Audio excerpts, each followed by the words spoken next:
Now let's set up our pop network and see how this looks. I'm gonna keep them. Actually, let's turn on the prep robot. It should load faster. So this is visible.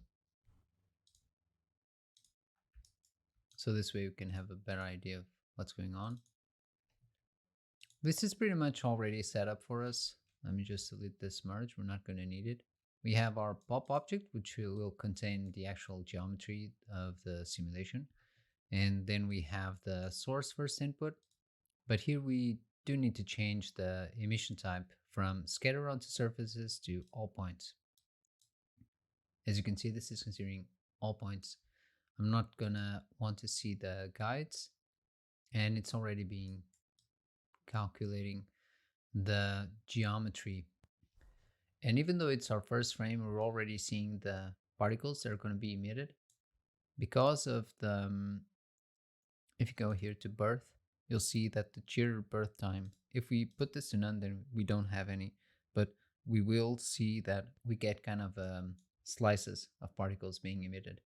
By turning on the jitter birth time positive, the particles are placed or are being born in different positions based on their velocity.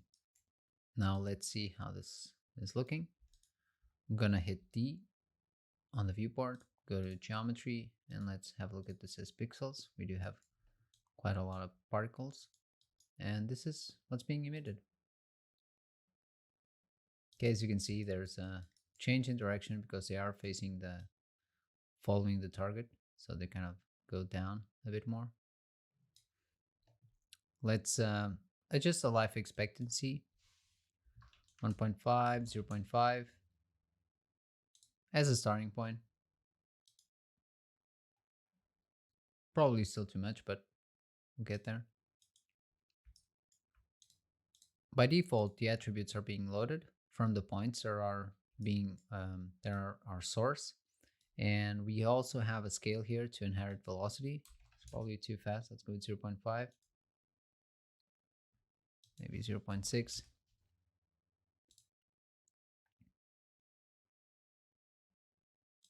Yeah, this should be enough.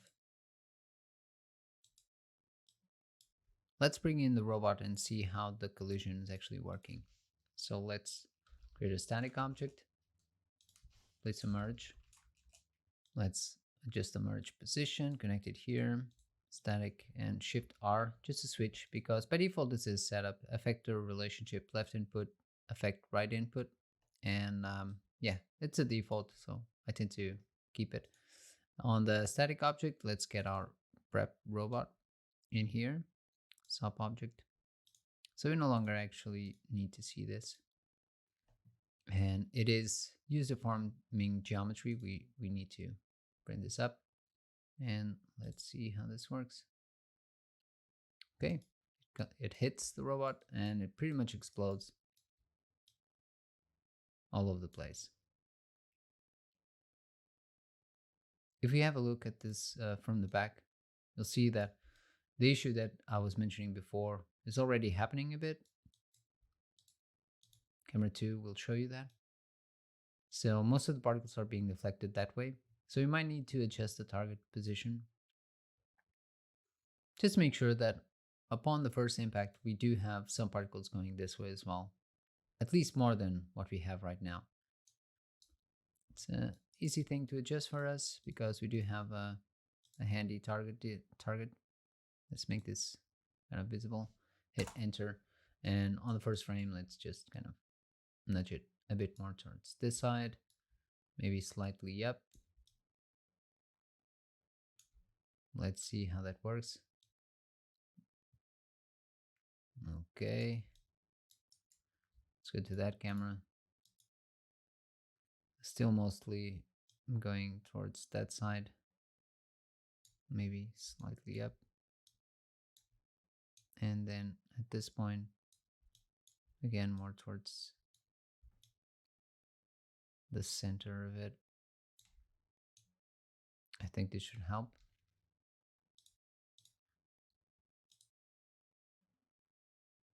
goes. It explodes all over the place.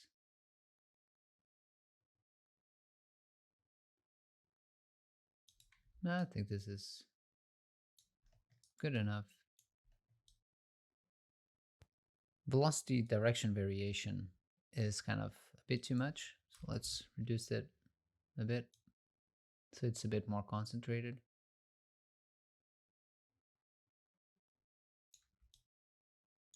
I like this kind of reaction a bit more. Definitely feel the push. And once we have this, let's start making some adjustments to the actual simulation. So I'm going to go inside, and the first thing I want to do is make sure that the particles don't bounce as much. Right now they hit and they bounce quite a lot, so let's reduce the bounce on the static object to 0.1. One option we have to kind of contain the explosion of the particles as well is the time scale. So let's bring the time scale 0.8. 0.8 just means that the simulation will evolve a bit slower, so they won't be scattering as much. And let's see more. Let's see how much difference this is making. Yeah, already much less explosion. Still being bounced a bit too much towards that side. That's not great.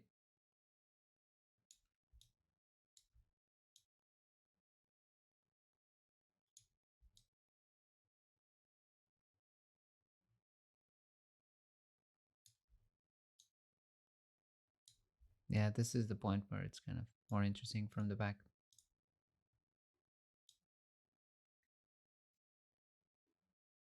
Definitely.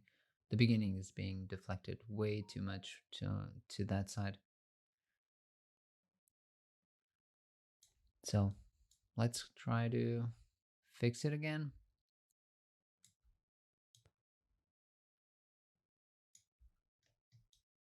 Okay, so this definitely kind of scatters it a bit more.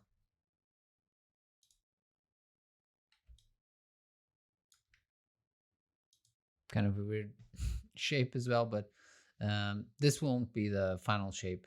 That's for sure. So one last try.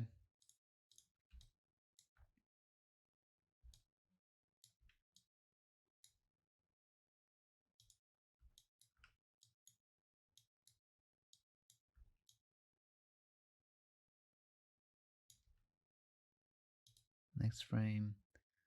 I think this is probably the most successful one, and here as well. So let's go with this. And here on the set velocity, I am gonna kind of go back a bit from the concentric option so that it's not as concentrated. And I think this may have helped us a bit, getting rid of that single-sided ricochet effect. Yeah, I think this is a good option. So we'll stick to this for now and see how things evolve from here. Okay, so we have our initial setup for the particles. We've adjusted the target accordingly to have a nice shape on the collision. And on the next lesson, we'll continue to kind of refine the behavior of the particles